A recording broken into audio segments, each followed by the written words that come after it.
Okay, this time another error na naman yung ayusin natin. Okay, ito ay boundary error building. Or pwede rin building doesn't match.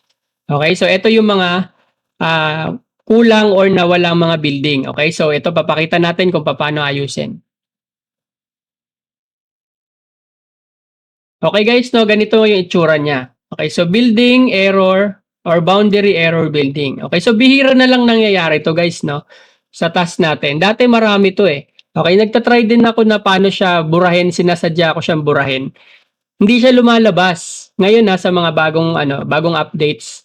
Tinry ko to, pero ito guys, meron ako nakuha. Hindi ko alam kung paano to nangyari. Pero sige lang, dahil nandyan na siya, gawan natin to ng fix. Boundary error nga yung nakalabas guys. Ayan o, boundary error building.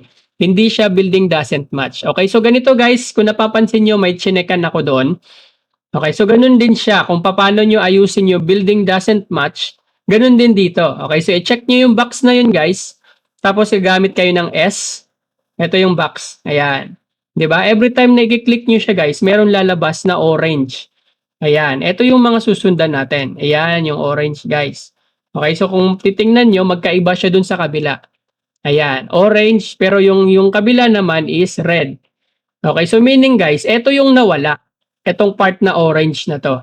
Okay, so ganito rin yung building doesn't match. Ewan ko nga ba ba't ayaw na niyang lumabas ngayon. Siguro dahil inayos na nila yung system or yung software. So paano natin to ayusin? Again, same pa rin yung procedure.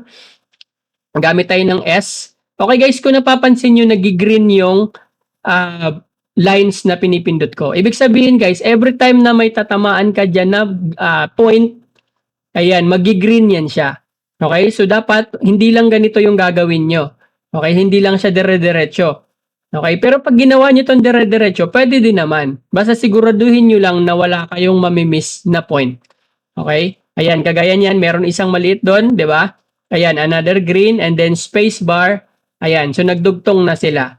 Okay? So, kung mawawala yan siya pag nag-control T tayo, okay? So, mawawala na yung error. O, see, nawala siya, di ba?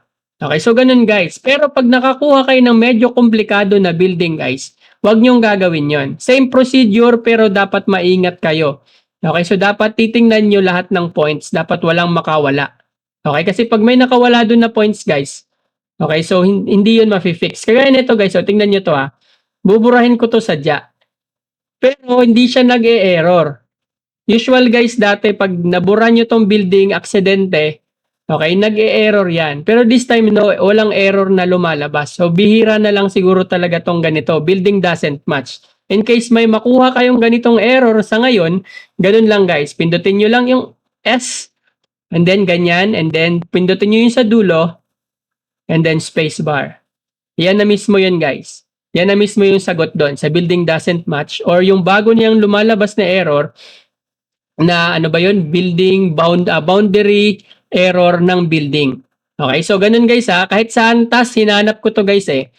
Tinatry ko na burahin iba-ibang mga building kasi gusto ko sanang sampulan kayo kung paano ayusin yung iba-ibang mga shapes. Okay, so ganun pa rin naman guys, kahit ano pa yung itsura ng building, ganun pa rin. Gamit kayo ng S, make sure na tinatamaan nyo lahat ng mga points. Okay, wala kayong mamimintis na isa kasi pag meron, mag-e-error pa rin yan. Okay guys, so yun lang guys, no? Okay, so paalala lang, like and share, subscribe, tapos follow na rin kayo kung sa Facebook kayo nanonood, kung sa YouTube naman, pa-subscribe naman na kayo dyan. Okay, so yun lang guys, kung nagustuhan nyo yung mga video natin, at marami pa tayong mga tutorial na ipapalabas dito, para pag sa actual task na kayo, madali nyo na lang alamin paano i-fix. Okay, so madali lang naman talaga to guys. Okay, kailangan nyo lang siyang malaman kung paano. Okay, kung hindi nyo to alam, syempre panoorin nyo muna to. Ngayon nalaman nyo na, syempre, share nyo na rin yun sa mga kasama nyo. Okay guys, so yun lang. Salamat. Maraming salamat talaga sa panonood.